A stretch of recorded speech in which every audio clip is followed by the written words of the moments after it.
Hello friends, welcome you all to our YouTube channel Mahabodhi IAS. Mahabodhi IAS पे आप सभी का स्वागत है। इस वीडियो के माध्यम से हम लोग डिस्कस करने जा रहे हैं कि बीपीएससी में आपको कौन सा ऑप्शनल चूज करना चाहिए और चूज करने के क्या क्राइटेरिया हैं। तो अभी बीपीएससी 67th का नोटिफिकेशन आ चुका है और उसके लिए फॉर्म फिल करने की प्रक्रिया जारी है। लास्ट डेट फॉर्म फिल करने का 5 नवंबर 2021 है और आप चाहें तो अपने ऑप्शनल में बीपीएससी ने इस बार एक ऑप्शन सारे कैंडिडेट्स को दिया है कि लास्ट डेट जो 5 नवंबर तक अगर आपने फॉर्म को पूरा कंप्लीट करके फिल करके सबमिट कर दिया, उसके बाद भी 10 दिन के अंदर अर्थात 15 नवंबर तक अपने फॉर्म में एडिट कर सकते हैं। लेकिन वो सारे फील्ड एडिट नहीं होंगे। बीपीएससी ने अपने नोटिफिकेशन में क्लैरिफाई किया है कि कौन सा फील्ड आपका एडिट होगा, कौन सा फील्ड एडिट नहीं होगा। लेकिन हाँ, इसमें ऑप्शनल जो है उसको आपको एडिट करने का ऑप्शन रहेगा। तो आप चाहें तो जिन्होंने भी ऑप्शनल चूज कर लिया है या जो चूज करने वाले हैं, तो उनको भी एक बार अपने ऑप्शनल को चेंज करने का मौका देगी बीपीएससी इस बार। लेकिन साथ ही साथ ये आप याद रखें कि बीपीएससी में पीटी के फॉर्म के भरते समय आपने जो ऑप्शनल चूज कर लिया, वही ऑप्शनल आपको अपने साथ कैरी करना है। तो बीपीएससी आगे आपको फिर कभी ऑप्शनल चेंज करने का मौका नहीं देगी। तो इसलिए ऑप्शनल को सोच समझ कर भरिए। और जैसा आप लोग सभी जानते हैं कि 65th बीपीएससी का जो फाइनल रिजल्ट आया, उसमें टॉप 10 में मैक्सिमम कैंडिडेट्स जो है ज्योग्राफी वाले थे, जिन्होंने अपना बहुत अच्छा परफॉर्मेंस दिया ज्योग्राफी में। उनको काफ़ी अच्छे मार्क्स आए और उसके बेसिस पे उन्होंने बीपीएससी में सिलेक्शन लिया। और सिर्फ सिलेक्शन ही नहीं हुआ उनका, परंतु उनका काफ़ी टॉप 10 में रैंक आया। इस कारण से they have also got the desirable, तो उनके डिजायर्ड पोस्ट थे वो उनको मिल रहा। तो इसलिए ऑप्शनल का बहुत ही इंपॉर्टेंट रोल रहता है बीपीएससी में। आप सभी को पता होगा कि बीपीएससी में 4 पेपर आपको लिखने पड़ते हैं। जब आप पीटी क्वालिफाई कर जाते हैं तो मेंस में आपको 4 पेपर लिखने रहते हैं। उसमें से पहला पेपर जनरल हिंदी होता है, जो क्वालिफाइंग नेचर का होता है। उसमें आपको 30% मार्क्स लाने होते हैं, उसका मार्क्स ऐड नहीं होता है। लेकिन उसके बाद जो है जनरल स्टडीज पेपर 1 होता है, उसका 300 नंबर होता है। जनरल स्टडीज पेपर 2 होता है, उसका अगेन 300 नंबर होता है। और ऑप्शनल होता है, ऑप्शनल का भी 300 नंबर होता है। तो बहुत सारे कैंडिडेट्स ने जो ऑप्शनल है उसमें जिन्होंने टॉप 10 में अपना रैंक हासिल किया, उनका आप देखेंगे तो स्कोरिंग ऑप्शनल में बहुत ही ज़बरदस्त रहा है। 300 में लोगों ने 200 नंबर हासिल किए हैं, 200 प्लस नंबर हासिल किए हैं। तो ऑप्शनल आपके सिलेक्शन में बहुत ही इंपॉर्टेंट रोल प्ले करता है। तो ऑप्शनल बहुत ही क्रूशियल हो जाता है। तो अब आप देखें कि सबसे पहले कि किस क्राइटेरिया पे आप चूज करेंगे, उसके पहले मैं आपको बीपीएससी ने ऑप्शनल में कौन कौन से सब्जेक्ट को एनलिस्ट किए हैं वो एक बार देख लेते हैं। तो मैं आपको बताऊं कि बीपीएससी ने 34 ऑप्शनल सब्जेक्ट के रूप में आपको चूज करने के लिए ऑप्शन दिया है। ऐच्छिक विषय जिसे कहते हैं ऑप्शनल। तो 34 सब्जेक्ट है। मैक्सिमम वैसे सब्जेक्ट हैं जिसमें डिफरेंट यूनिवर्सिटीज़ में ग्रेजुएशन कोर्सेज अवेलेबल होते हैं। तो सबसे पहले देखिए, एग्रीकल्चर है, कृषि विज्ञान है। दूसरे नंबर पर पशुपालन तथा पशु चिकित्सा विज्ञान है। Animal husbandry and veterinary science है। मानव विज्ञान एंथ्रोपोलॉजी है। वनस्पति विज्ञान बोटनी है। रसायन विज्ञान केमिस्ट्री है। सिविल इंजीनियरिंग है। वाणिज्यिक शास्त्र तथा लेखा विधि कॉमर्स एंड अकाउंटेंसी है। अर्थशास्त्र अर्थात इकोनॉमिक्स है। इलेक्ट्रिकल इंजीनियरिंग विद्युत इंजीनियरिंग है। भूगोल है, ज्योग्राफी है। भू विज्ञान जियोलॉजी है। इतिहास हिस्ट्री है। श्रम एवं समाज कल्याण लेबर एंड सोशल वेलफेयर है। विधि अर्थात लॉ है। प्रबंध अर्थात मैनेजमेंट है। गणित मैथमेटिक्स, यांत्रिक इंजीनियरिंग मैकेनिकल इंजीनियरिंग है। दर्शन शास्त्र फिलॉसफी है। भौतिकी फिजिक्स है। राजनीति विज्ञान तथा अंतर्राष्ट्रीय संबंध अर्थात political science and international relations है। मनोविज्ञान साइकोलॉजी है। लोक प्रशासन पब्लिक एडमिनिस्ट्रेशन है। समाजशास्त्र सोशियोलॉजी है। सांख्यिकी स्टैटिस्टिक्स है। प्राणी विज्ञान जूलॉजी है। उसके साथ लिटरेचर के 9 सब्जेक्ट्स हैं, जिसमें हिंदी, अंग्रेजी, उर्दू, बांग्ला, संस्कृत, फारसी, अरबी, पाली और मैथिली है। तो ये सारे 34 ऑप्शनल जो है आपको दिए गए हैं। यहाँ आप ध्यान दीजिएगा एक चीज़ कि यहाँ पे विषय कोड दिया गया है। जब आप फॉर्म भरते हैं तो फॉर्म जो है इन्होंने ऑनलाइन डिजाइन किया हुआ है, वहाँ पे आपको नाम भरने की जगह आपको विषय कोड चूज करने का ऑप्शन मांगेगा। तो जो भी ऑप्शनल आप भरिएगा उसका विषय कोड, सब्जेक्ट कोड ध्यानपूर्वक भरिएगा। सपोज मान लिया आप लेना चाहते हैं कि कृषि विज्ञान, बट आपने गलती से अगर विषय कोड 5 भर दिया तो आपका ऑप्शनल कंसिडर किया जाएगा animal husbandry and veterinary science.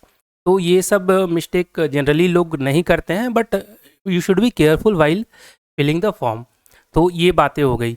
अब आइए किस क्राइटेरिया पे हमें ऑप्शनल को चूज करना चाहिए। तो मैं क्राइटेरिया बताऊं इससे पहले, मैं ऑप्शनल को 4 तरह के कैटेगरी में डिवाइड करना चाहूँगा। पहला कैटेगरी है साइंस सब्जेक्ट का। साइंस सब्जेक्ट में देखिए यहाँ पे आपके लिए जो है एग्रीकल्चर, बॉटनी, केमिस्ट्री, मैं कॉमर्स एंड अकाउंटेंसी को भी एक तरह से स्पेसिफिक साइंस सब्जेक्ट में ही रखूँगा। Commerce and accountancy although it is not a science subject, पर जो ऑप्शनल हम लोग डिस्कस कर रहे हैं तो उसमें कैटेगरी 1 वैसे सब्जेक्ट जिसमें मैं स्पेसिफिकली इसको साइंस में ही कंसिडर करूँगा। Agriculture, botany, chemistry, commerce and accountancy. उसके बाद आपका जियोलॉजी, भूगर्भ शास्त्र। फिर उसके बाद लॉ को भी मैं एक for the purpose of categorisation, for the sake of categorisation मैं लॉ को भी मैं साइंस में कंसिडर कर रहा हूँ। फिर उसके बाद मैनेजमेंट, मैथमेटिक्स, फिजिक्स, और उसके बाद आपका स्टैटिस्टिक्स और जूलॉजी। तो ये ऑप्शनल्स जो हैं, क्या इनको आप एक कैटेगरी, एक ग्रुप में रख सकते हैं। नेक्स्ट ऑप्शनल का ग्रुप मैं बनाऊंगा, इसमें देखिए animal husbandry and veterinary science, civil engineering, उसके बाद इलेक्ट्रिकल इंजीनियरिंग, उसके बाद मैकेनिकल इंजीनियरिंग। तो ये इंजीनियरिंग के 3 सब्जेक्ट हैं। साथ ही साथ इसमें एक animal husbandry and veterinary science, तो ये इंजीनियरिंग के अंदर कंसीडर कर सकते हैं 4 सब्जेक्ट्स को।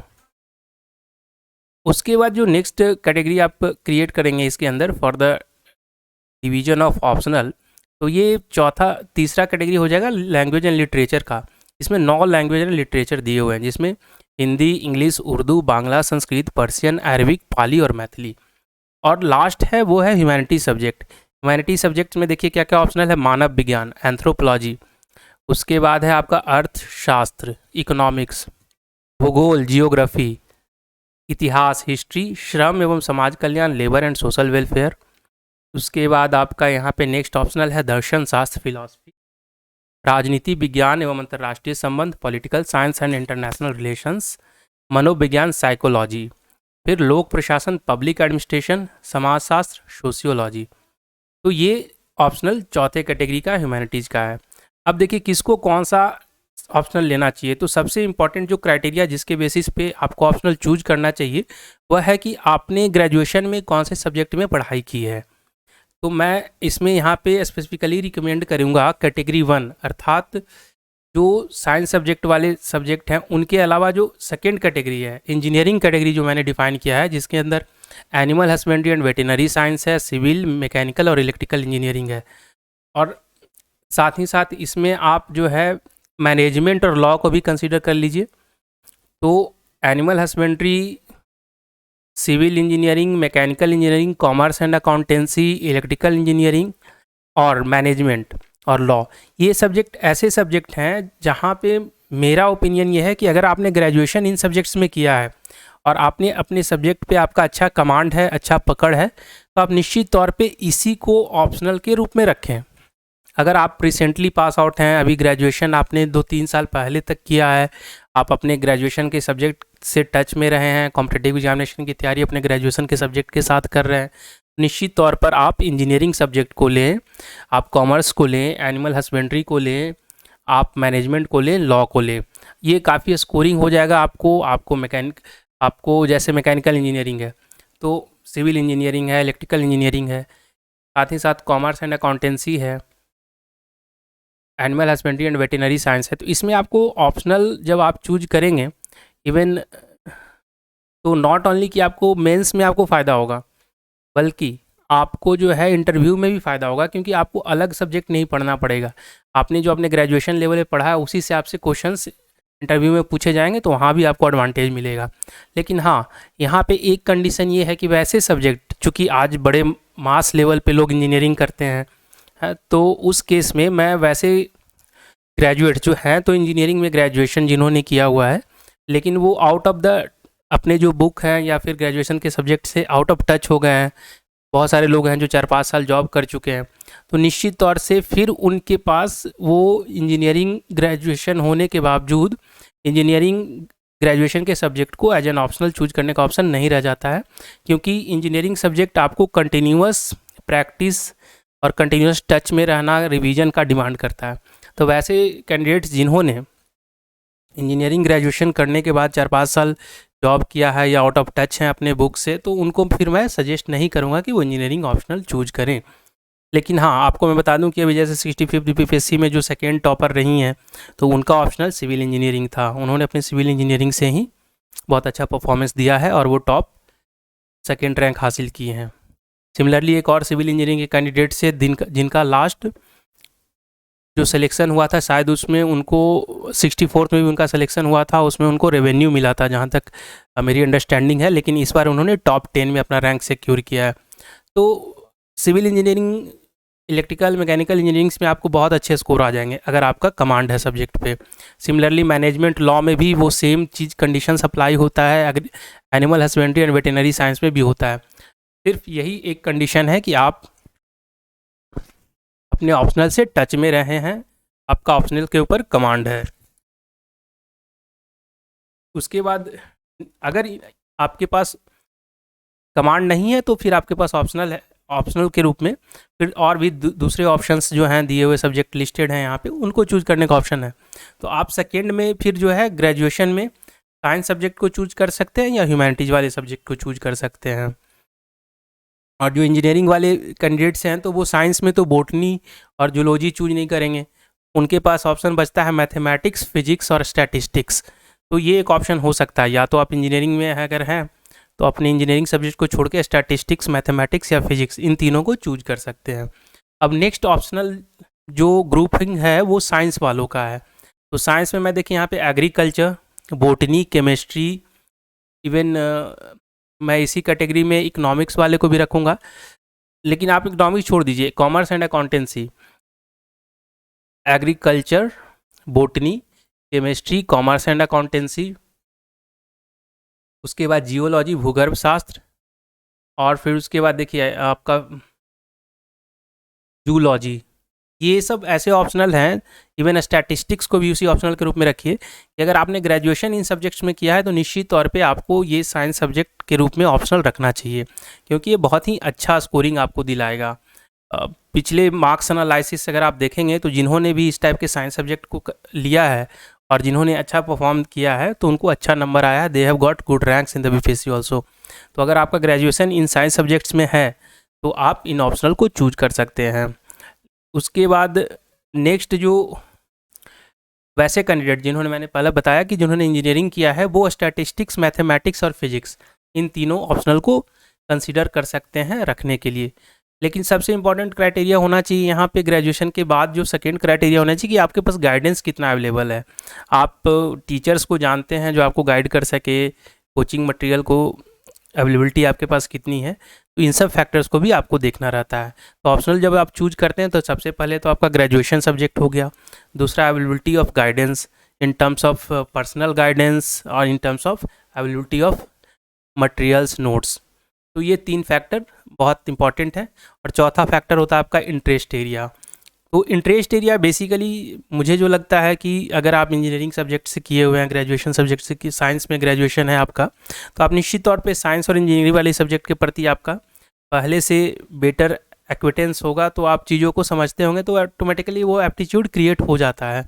जहाँ तक इंटरेस्ट की बात है तो इंटरेस्ट का इशू आता है जब आप लिटरेचर या ह्यूमैनिटी सब्जेक्ट को कंसीडर करते हैं, तो उस पर हम लोग लेटर ऑन डिस्कस करेंगे। तो अभी सेकेंड कैटेगरी जो साइंस वाला है, उसमें मेरे विचार से तो वैसे लोगों को लेना चाहिए जिन्होंने ग्रेजुएशन साइंस में किया है और जिनका अपना साइंस में अच्छा पकड़ है। साथ ही साथ इंजीनियरिंग वाले भी स्टैटिस्टिक्स, फिजिक्स और मैथमेटिक्स को कंसीडर कर सकते हैं।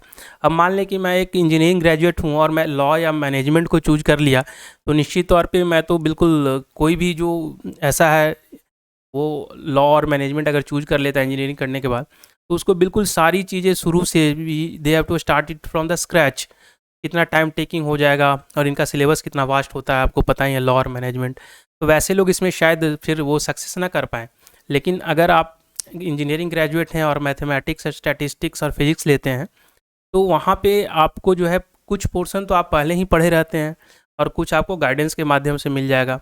तो आपको पता है कि मैथमेटिक्स जो 64th बीपीएससी के टॉपर थे, उनका जो है पहला रैंक जिन्होंने हासिल किया था, उनका ऑप्शनल क्या था, मैथमेटिक्स था।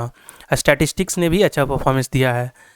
लेकिन हाँ, ये आप देखेंगे कि आपको जो है स्टैटिस्टिक्स, मैथमेटिक्स के लिए कोचिंग, गाइडेंस, स्टडी मटेरियल कहाँ अवेलेबिलिटी है। मैं आपको जैसे एग्जांपल देता हूँ कि अगर आप स्टैटिस्टिक्स के क्वेश्चन बैंक को ही खोजने जाएँ बीपीएससी के, या फिर जैसे यहाँ पे जियोलॉजी, भूगर्भ शास्त्र है, तो आपको क्वेश्चन बैंक ही नहीं मिलेगा मार्केट में। तो इन सब फैक्टर को भी आपको कंसिडर करना पड़ता है।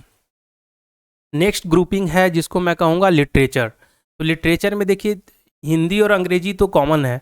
ये लिटरेचर जो है हिंदी और अंग्रेजी के लिए आपको कोई अलग से ग्रेजुएशन इसमें नहीं होना चाहिए, या 12th स्टैंडर्ड तक नहीं होना चाहिए कि आपने 12th स्टैंडर्ड तक हिंदी या इंग्लिश पढ़ा हो। क्योंकि हिंदी और अंग्रेजी जो है हमारे ग्रेजुएशन तक जिन्होंने बच्चों ने पढ़ाई की है, जिन कैंडिडेट्स ने पढ़ाई की है, उन सभी ने निश्चित तौर से अंग्रेजी और हिंदी को पढ़ा होगा।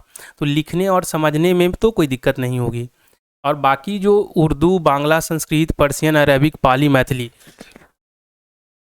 इन सब्जेक्ट्स में मैं सिर्फ उन्हीं को सजेस्ट करूँगा, उर्दू, बांग्ला, संस्कृत, पार्सियन, अरबिक, पाली, मैथिली, जिन्होंने कम से कम 12th क्लास तक इन सब्जेक्ट को पढ़ा है और इनके जो स्क्रिप्ट है उस स्क्रिप्ट में अच्छी राइटिंग में सही शब्दों के साथ लिख सकते हैं, अर्थात सही वर्तनी के साथ लिख सकते हैं। तो उन लोगों को ही ये सब लैंग्वेज को एज एन ऑप्शनल चूज करने का मैं सजेस्ट करूँगा।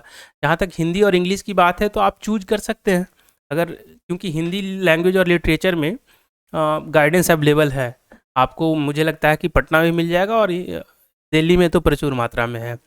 तो हिंदी लैंग्वेज और लिटरेचर को चूज कर सकते हैं, लेकिन इसका एक ही कंडीशन है कि आपका जो है हिंदी लिखने में, वर्तनी में आपका बहुत ज़्यादा प्रॉब्लम नहीं होना चाहिए। आप अगर आप लिख रहे हैं तो शब्द में मात्रा और जो दीर्घिकार, हर्षिकार, ये सब जो होता है, इन सब का आपका वर्तनी सही होना चाहिए। और साथ ही साथ आपका लैंग्वेज में थोड़ा इंटरेस्ट होना चाहिए लिटरेचर में। आप कहानी पढ़ते हुए आपको नींद ना आए। प्रेमचंद जैसे जो अपनी कहानी लिखे हैं तो उसके पीछे के क्या तथ्य थे, सोच थे, तो इन सब को एनालिसिस करना होगा, आप में थ्योरेटिकल पार्ट में भी जाना होगा। तो अगर आप इन चीज़ों में थोड़े इंटरेस्टेड हैं तो निश्चित तौर पे आप हिंदी लैंग्वेज या फिर इंग्लिश लैंग्वेज को ले सकते हैं। लेकिन अगर आप इन सब चीज़ों में, मान लिया कि आपको कहानी और कविता पढ़ने में नींद आती है, तो आप निश्चित तौर पे लैंग्वेज को नहीं कंसीडर करें।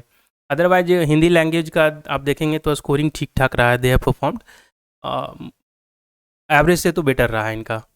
अब नेक्स्ट सब्जेक्ट जो ग्रुपिंग है, इसे मैं करना चाहूँगा ह्यूमैनिटी सब्जेक्ट। ह्यूमैनिटी सब्जेक्ट में एंथ्रोपोलॉजी है यहाँ पे ऑप्शनल, के बाद आपका अर्थशास्त्र, इकोनॉमिक्स है, भूगोल है, इतिहास है, श्रम एवं समाज कल्याण है, उसके बाद आपका दर्शन शास्त्र है, फिलॉसफी है, उसके बाद political science and international relation है, साइकोलॉजी है, मनोविज्ञान है, और उसके बाद पब्लिक एडमिनिस्ट्रेशन है, सोशियोलॉजी है। तो अब ये जो ऑप्शनल हैं, ये एक्चुअली क्या है कि मैक्सिमम कैंडिडेट्स इन्हीं सब ऑप्शनल को चूज करते हैं, डिस्पाइट कि उन्होंने ग्रेजुएशन किसी भी सब्जेक्ट में किया हो, इन्हीं सब ऑप्शनल को चूज करते हैं ह्यूमैनिटीज़ वाले। क्योंकि इसके पीछे जो सबसे बड़ा फैक्टर ये है कि ये समझने में आसान होते हैं। दूसरा क्या है कि ये इंटरेस्टिंग भी होते हैं। इंटरेस्टिंग इस सेंस में होते हैं कि जब आप साइंस और इंजीनियरिंग करते हैं तो आप उसमें फार्मूला बेस्ड तो चीज़ों को पढ़ते हैं, उसमें चीज़ें काफ़ी जो है बहुत ज़्यादा आपको, जो प्रैक्टिकल वर्ल्ड है, दुनिया है, उससे बहुत ज़्यादा चीज़ों को आप रिलेट नहीं करके सोचते हैं। लेकिन यहाँ पे क्या है कि ह्यूमन एस्पेक्ट, जो आपके दिनों दिन की जो घटनाएं हैं आपके समाज में घट रही है, उनसे संबंधित चीज़ें आपको पढ़ने को मिलती है, तो आपका इंटरेस्ट ज़्यादा आता है। तो कहीं ना कहीं जब आप साइंस और इंजीनियरिंग ग्रेजुएशन करने के बाद इन सब्जेक्ट पे आते हैं तो आपके सोच में एक नया डायमेंशन ऐड होता है अगर आप ह्यूमैनिटी सब्जेक्ट को लेते हैं, तो एक इंटरेस्ट भी है। तीसरा सबसे बड़ी बात कि इन सब ऑप्शनल में आपको गाइडेंस प्रचुर मात्रा में अवेलेबल है, मतलब there are abundance of guidance, मतलब आपको सोचना ही नहीं है, स्टडी मटेरियल, गाइडेंस सब कुछ अवेलेबल है। तो ये भी एक फैक्टर हो जाता है। तो अब इसमें जो ह्यूमैनिटीज़ वाले सब्जेक्ट हैं, इसको कौन कौन ले सकते हैं? तो ह्यूमैनिटीज़ सब्जेक्ट मैंने बताया कि कोई भी ले सकता है और सारे लोग लेते भी हैं, इंजीनियरिंग के ग्रेजुएट्स हों चाहे साइंस के ग्रेजुएट्स हो, तो सबको जो है ह्यूमैनिटीज़ सब्जेक्ट चूज करने का ऑप्शनल के रूप में हमेशा ही एक ये परंपरा रहा है, चाहे यूपीएससी हो या बीपीएससी। अब यहाँ पे बात आती है कि कौन सा ह्यूमैनिटीज़ में, जैसे हमारे पास एंथ्रोपोलॉजी है, उसके बाद आपका इकोनॉमिक्स है, जियोग्राफी है, हिस्ट्री है, लेबर एंड सोशल वेलफेयर है, फिलॉसफी है, दर्शन शास्त्र है, उसके बाद political science and international relation है, राजनीतिक विज्ञान तथा अंतर्राष्ट्रीय संबंध, मनोविज्ञान, पब्लिक एडमिनिस्ट्रेशन, लोकशास्त्र, समाजशास्त्र, सोशियोलॉजी। तो इन सब में कौन सा ऑप्शनल लेना चाहिए? तो यहाँ पे मैं आपको, मेरा जो ओपिनियन है, जो पिछले बार जो स्कोरिंग हुआ है, जिन लोगों ने क्वालिफाई किया है, और किस में आपको ज़्यादा स्कोप है मार्क्स हासिल करने का, उस हिसाब से मैं यहाँ पे इन सब ऑप्शनल को रैंक कर देता हूँ ताकि आपको आसान हो चूज करने में। मैं अभी भी सजेस्ट करूँगा कि वैसे सब्जेक्ट जिन्होंने इंजीनियरिंग या साइंस ग्रेजुएशन लिया है और ऑप्शनल को ह्यूमैनिटीज में शिफ्ट करना चाहते हैं, तो ज्योग्राफी के लिए वो सर्टनली जाएं, क्योंकि 64th बीपीएससी और 65th बीपीएससी में तो जैसा मैंने बताया कि टॉप 10 में अराउंड 6 से 7 कैंडिडेट जो हैं वो ज्योग्राफी ऑप्शनल वाले ही थे। लेकिन इससे पहले भी आप देखिएगा तो ज्योग्राफी का जो स्कोरिंग है बहुत अच्छा ही रहा है, अच्छा मार्क्स आया है इसमें। और दूसरी बात क्या है कि यहाँ पे आप जब साइंस वगैरह पढ़ के आते हैं तो उसके बाद यहाँ पे आपको सिमिलर लाइन ऑफ थिंकिंग जो है का रिक्वायरमेंट होता है, तो आप यहाँ पे अच्छा परफॉर्म कर जाते हैं। साथ ही ज्योग्राफी में क्या है कि बहुत सारी चीज़ों को आपको डायग्राम, मैप, इन सब ड्रॉ करने का ऑप्शन मिलता है, तो जिससे आपका नंबर जो है ब्राउनी पॉइंट जिसको कहते हैं वो बढ़ मतलब हासिल करने का ऑप्शन बढ़ जाता है, तो आपका स्कोरिंग बेटर हो जाता है। तो मैं तो अभी भी यही सजेस्ट करूँगा कि जो ह्यूमैनिटीज ऑप्शनल को चूज कर रहे हैं, what ever be their graduation subject, तो पहले तो आप ज्योग्राफी को ऑप्ट करें। उसके बाद नेक्स्ट जो मेरे विचार से ऑप्शनल आपको चूज करना चाहिए वो है political science and international relation और या एंथ्रोपोलॉजी। इन सब सब्जेक्ट या फिर सोशियोलॉजी, ये 3 सब्जेक्ट के बीच में आप चूज कर सकते हैं, anthropology, political science and sociology. अब देखिए इसमें एंथ्रोपोलॉजी के साथ एडवांटेज क्या है और सोशियोलॉजी के साथ, एंथ्रोपोलॉजी जो है बायोलॉजी और सोशियोलॉजी का मिक्स है। तो अगर किसी ने ग्रेजुएशन सब्जेक्ट या 12th तक भी बायोलॉजी पढ़ा है तो वो इस सब्जेक्ट को निश्चित तौर पे एज ए ग्रेजुएशन के एज एन ऑप्शनल ले सकते हैं, क्योंकि उनके लिए फिर आसान हो जाएगा। और यहाँ पे क्या है कि स्कोरिंग करने का भी अच्छा ऑप्शन है एंथ्रोपोलॉजी में। अगर आपको थोड़ा सा भी बायोलॉजी में इंटरेस्ट है या फिर जो different types of human races हैं उनके बारे में जानने में इंटरेस्ट है, तो आपको एंथ्रोपोलॉजी एक अच्छा सब्जेक्ट है, स्कोरिंग सब्जेक्ट है। तो आप anthropology, political science and international relation और सोशियोलॉजी, इन तीनों के बीच में कोई एक ऑप्शनल चूज कर सकते हैं। वो सिर्फ आपके ऊपर इसलिए डिपेंड करेगा कि अब जैसे पॉलिटिकल साइंस, अब यहाँ पे देखिए एंथ्रोपोलॉजी में क्या है कि बहुत ज़्यादा आपको एप्लीकेशन करने की ज़रूरत नहीं है। जो इनका थ्योरेटिकल पार्ट है वो स्टैटिक पार्ट है, उसमें बहुत ज़्यादा चेंज आएगा नहीं, तो आप उसको चूज कर लीजिए, आप उसको पढ़ लीजिए, समझ लीजिए और एग्ज़ाम में आप उसको जो है अच्छे से रिप्रेजेंट करना है आपको। लेकिन अब सपोज जैसे political science and international relation है, तो इसमें क्या है कि वैसे कैंडिडेट्स को चूज करना चाहिए जो इंटरनेशनल रिलेशन से थोड़े से अपने आप को ये रखते हैं, उन अपडेटेड रखते हैं, उनको इंटरनेशनल रिलेशन में थोड़ा सा इंटरेस्ट है। क्योंकि देखिए political science and international relation जब आप चूज करेंगे तो आपको इंटरव्यू में भी इससे रिलेटेड जो क्वेश्चन होंगे, मोस्टली देखिए पॉलिटिकल साइंस के कुछ थ्योरेटिकल पार्ट से 1-2 क्वेश्चन होंगे, लेकिन जो मैक्सिमम वेटेज जाएगा वो आपके करेंट अफेयर के जो पोर्शन होंगे, इंटरनेशनल रिलेशन के जो करेंट इवेंट्स चल रहे होंगे उससे पूछे जाएंगे। और ये एक एडवांटेज भी है इस सब्जेक्ट का कि अगर आप political science and international relation consider करते हैं एज एन ऑप्शनल, तो आपको करेंट अफेयर्स से रिलेटेड बहुत सारी चीज़ें मिल जाएगी, बहुत सारे कंटेंट मटेरियल मिल जाएंगे जो आपको नेट पे भी अवेलेबल होंगे, आपके डेली न्यूज़ चैनल में अवेलेबल होंगे। तो ये political science and international relation का एडवांटेज है। नेक्स्ट देखिए सोशियोलॉजी है। सोशियोलॉजी एक अच्छा स्कोरिंग सब्जेक्ट रहा है थ्रू आउट। आप देखेंगे अगर बीपीएससी के स्कोरिंग पैटर्न में सोशियोलॉजी का कहाँ स्टैंडिंग है, तो ऑलमोस्ट 65th में ऑल्दो सोशियोलॉजी थोड़ा सा डाउन हुआ है अगर आप इसका ये देखें, लेकिन 64th और 63rd और इससे पहले जो है सोशियोलॉजी में बच्चों ने अच्छा स्कोर किया है, एवरेज स्कोर 170 प्लस रहा है। तो सोशियोलॉजी में आपको मार्किंग हमेशा ही अच्छा मिला है। नेक्स्ट कैटेगरी जो है मैं इसको कंसिडर करूँगा, इसमें देखिए आपका हिस्ट्री हो गया, उसके बाद आपका हिस्ट्री, पब्लिक एड, ये 2 जो है ऑप्शनल, और इकोनॉमिक्स। तो मेरे विचार से इकोनॉमिक्स उनको लेना चाहिए जिन्होंने पहले इकोनॉमिक्स में ग्रेजुएशन वगैरह किया है, क्योंकि आप अगर शुरू से इकोनॉमिक्स को पढ़ने जाएंगे बिल्कुल नए स्क्रैच से तो it will take lots of time और इसका सिलेबस भी बड़ा है। तो मैं वैसे तो इसको सजेस्ट नहीं करूँगा, मैं इसको उन्हीं के लिए सजेस्ट करूँगा जिनका थोड़ा ऑप्शनल, जिन्होंने ग्रेजुएशन जो है इकोनॉमिक्स में किया है या फिर 12th तक एटलीस्ट एक सब्जेक्ट इकोनॉमिक्स के रूप में था। उसके बाद नेक्स्ट जो ऑप्शनल सब्जेक्ट के रूप में आप चूज़ कर सकते हैं, मैं इसे हिस्ट्री को सजेस्ट करूँगा, क्योंकि हिस्ट्री का बहुत ही अच्छा परफॉर्मेंस रहा है। मतलब मैंने देखा है कि बहुत सारे कैंडिडेट्स बीपीएससी में हिस्ट्री ऑप्शनल लेके उन्होंने क्वालिफाई किया, और ये काफ़ी पिछले 4-5 साल के जो बीपीएससी के पैटर्न रहे उसके आधार पर मैं बोल रहा हूँ। और आप लोग को पता ही होगा कि 63rd बीपीएससी में जो टॉपर थे उनका भी ऑप्शनल क्या था, हिस्ट्री था, और हिस्ट्री में उन्होंने 200 प्लस स्कोर किया था। तो आप नेक्स्ट ऑप्शनल के रूप में हिस्ट्री को कंसीडर कर सकते हैं।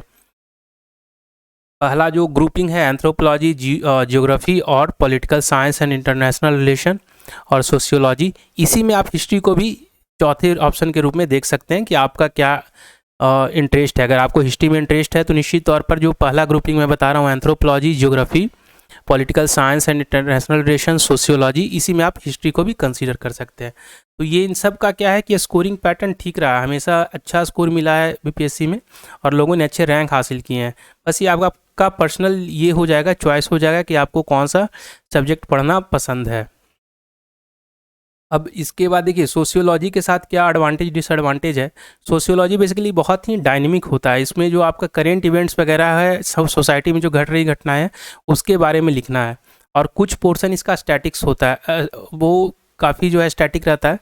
तो उसमें आपको स्टैटिक पोर्शन में थियोरेटिकल पार्ट है, जो आपको कॉन्सेप्ट्स थ्योरी है वो आपको आना चाहिए। लेकिन सोशियोलॉजी में बहुत सारे गाइडेंस अवेलेबल हैं, बहुत सारे कोचिंग मटेरियल अवेलेबल हैं और नोट्स अवेलेबल हैं, और स्कोरिंग भी अच्छा रहा है। तो आप इन चारों सब्जेक्ट, जिसमें जैसे मैंने आपको बताया कि geography, political science and international relation, sociology, history और एंथ्रोपोलॉजी, इन सब में आप चूज कर सकते हैं कोई भी एक सब्जेक्ट, आपको कोई बहुत प्रॉब्लम नहीं होने जा रहा है। बस यहाँ अगर आपको सोसाइटी में जो इवेंट्स घट रहे हैं उसमें आपका इंटरेस्ट है, सोसाइटी के जो प्रॉब्लम्स हैं उसमें आपका इंटरेस्ट है, आपका एक नेचुरल इंक्लिनेशन थिंकिंग है कि क्यों सोसाइटी में ये चीज़ें हो रही हैं, क्यों एक पर्टिकुलर लोगों, कम्युनिटीज या पर्टिकुलर ग्रुप के बीच में कोई पर्टिकुलर ग्रुप बहुत ही ज़्यादा वेल बीइंग है, बहुत ज़्यादा वेल टू डू है, और दूसरा कम्युनिटी जो है वो इतना अच्छा नहीं है इन terms of economics, social status.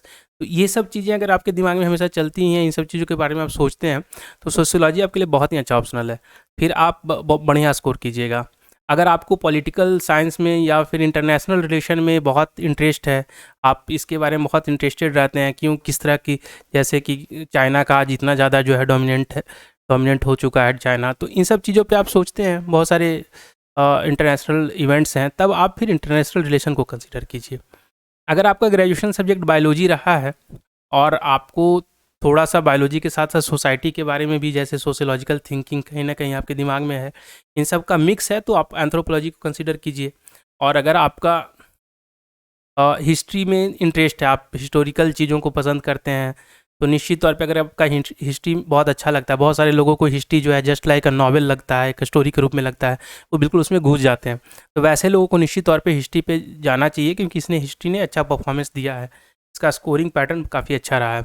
लेकिन मैं फिर भी सबसे जो टॉप में कहूँगा वो ज्योग्राफी है, क्योंकि मुझे लगता है कि आगे आने वाले टाइम में भी ज्योग्राफी में जो है ना, एज एन ऑप्शनल ये बूम करने ही जा रहा है, इसमें कोई बहुत चेंज नहीं आएगा, बशर्ते कि आप थोड़ा सा इसको अच्छे से एग्ज़ाम में सही ढंग से रिप्रेजेंट कर पाते हैं। तो मैं तो टॉप प्रायोरिटी में अभी भी ज्योग्राफी को दूंगा, उसके बाद मैं एंथ्रोपोलॉजी, उसके बाद आपका sociology, political science and international relation,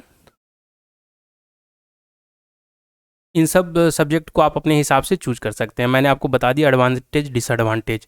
अब नेक्स्ट ग्रुपिंग में जो है ह्यूमैनिटीज़ में, मैं फिर आपको बताऊं कि देखिए इसमें आप फिर इसके बाद जो है फ़िलॉसफी, पब्लिक एड, इन सब्जेक्ट को कंसिडर कर सकते हैं, पर फिलॉसफी में क्या है कि आपको खुद से शायद सेल्फ स्टडी के थ्रू ये आप नहीं कर पाएंगे। फिलॉसफी इसमें बहुत सारी चीज़ों को आपको समझना होगा, उसके लिए आपको गाइडेंस की ज़रूरत पड़ेगी।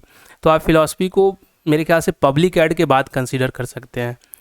पब्लिक एड में आप चीज़ों को खुद से पढ़ सकते हैं, समझ सकते हैं, तो वो एक ऑप्शन मेरे ख्याल से ज़्यादा बेटर ऑप्शन रहेगा। लेकिन बहुत ज़्यादा लोगों ने जो है पब्लिक एड को कंसिडर नहीं किया है एज एन ऑप्शनल, और बहुत ज़्यादा इनका स्कोरिंग का क्लैरिटी भी नहीं है कि कैसा परफॉर्म किया है। पब्लिक एड से ज़्यादा लोग prefer political science and international relation को करते हैं, क्योंकि इसमें बहुत अबंडेंस ऑफ आपका स्टडी मटेरियल और सब कुछ अवेलेबल रहता है। तो आप पब्लिक एड के ऊपर political science and international relation को कंसिडर कीजिए। और उसके बाद पब्लिक ऐड को कर सकते हैं। उसके बाद आप चाहें तो फ़िलॉसफी को कर सकते हैं, बट फ़िलॉसफी में आपको थोड़ा-सा चीज़ों को समझने में दिक्कत होगी, क्योंकि इनका जो कॉन्सेप्ट है, थ्योरी पार्ट है, वो थोड़ा-सा डिफ़िकल्ट होता है समझने में। सिमिलरली साइकोलॉजी के साथ भी है। साइकोलॉजी और फ़िलॉसफी बिल्कुल उसके लिए आप जो है गाइडेंस की निश्चित तौर पे आपको ज़रूरत पड़ेगी। आप चाहेंगे सेल्फ स्टडी से कर लें तो वो नहीं हो पाएगा। और मैं आपको एक सब्जेक्ट है, इन सब के ऊपर फिर मैं आप रखना चाहो तो आप लेबर एंड सोशल वेलफेयर को रख सकते हो, साइकोलॉजी और फ़िलॉसफी के ऊपर। अब ये मैं एक चीज़ यहाँ पे बता दूँ कि पिछले 3-4 बार जो बीपीएससी ने एग्ज़ाम कंडक्ट किए हैं, तो उसमें लेबर एंड सोशल वेलफेयर का परफॉर्मेंस उतना अच्छा नहीं रहा है, काफ़ी एवरेज स्कोरिंग हुआ है। तो इस फैक्ट को आप कंसिडर कर लें। पर इसमें फ़ायदा है कि सिलेबस आसान है, आपको जो फैक्ट्स और लॉ दिए हुए हैं, चाहे लेबर लॉ से रिलेटेड हो और वेलफेयर से उनके वेलफेयर से रिलेटेड लॉ हों, इन सब चीज़ों को सिर्फ आपको रटना है। इसमें बहुत ज़्यादा आपको एप्लीकेशन ऑफ माइंड नहीं है कि बहुत ज़्यादा आपको कुछ डायनेमिक पूछा जाए। हाँ, इसमें जो डायनेमिक या एप्लीकेशन बेस्ड जो क्वेश्चन होते हैं वो होते हैं, जैसे कि बिहार में बेरोज़गारी की समस्या को कैसे सॉल्व किया जा सकता है, बेगरी को कैसे सॉल्व किया जा सकता है, उसके बाद बाल जो मजदूरी है उसको कैसे हटाया जा सकता है। इन सब चीज़ों से रिलेटेड एप्लीकेशन ओरिएंटेड क्वेश्चन हो सकते हैं। अदरवाइज़ इसका सिलेबस भी कम है और इसमें आपको जो है, अगर आपने लॉ को जो डिफरेंट रेगुलेशंस हैं उनको अच्छे से याद कर लिया तो एग्ज़ाम में एज इट इज़ रख सकते हो। पर इसका जो स्कोरिंग रहा है वो थोड़ा सा बाकी ऑप्शनल को देख लें, जिसमें जैसे मैं 1 नंबर पे ज्योग्राफी को रख रहा हूँ, फिर सेकेंड में मैं anthropology, history, public science and political science and international relation और सोशियोलॉजी। इस ऑप्शनल के बाद मैं आपको कहूँगा कि आप लेबर एंड सोशल वेलफेयर को कंसीडर कीजिए। अगर आप ऊपर वाले जो ह्यूमैनिटीज़ के सब्जेक्ट जो मैंने रखे हैं उनको आप कैटर कर सकते हैं, उसमें इंटरेस्ट है तो उसके बाद आप एलएसडब्ल्यू को रखिए और उसके बाद आप फिलॉसफी और साइकोलॉजी को रख सकते हैं। तो ये सीक्वेंस रहेगा। मैंने आपको बेसिस भी बता दिया कि आपका graduation, availability of guidance in terms of personal guidance, availability of coaching guidance, availability of study materials, और उसके बाद नेक्स्ट आपका जो है एरिया ऑफ इंटरेस्ट, और साथ ही साथ स्कोरिंग का कैसा पैटर्न रहा। ये 4-5 पैटर्न को फैक्टर्स को फैक्टर इन करते हुए आपको ऑप्शनल चूज करना चाहिए। और हमेशा याद रखें कि ऑप्शनल बहुत ही इंपॉर्टेंस रोल प्ले करता है। एक बार जो आपने ऑप्शनल चूज कर लिया पीटी के बाद, आप समझे कि उस ऑप्शनल में आप फिर सेकेंड थॉट नहीं लाएं कि क्यों मैंने ये ऑप्शनल को चूज कर लिया। आपने जो चूज कर लिया उसके साथ आप आगे बढ़ें और उसमें अपना पूरा मोर देन 100% दें, आपको निश्चित तौर पे सफलता मिलेगी। Thank you so much.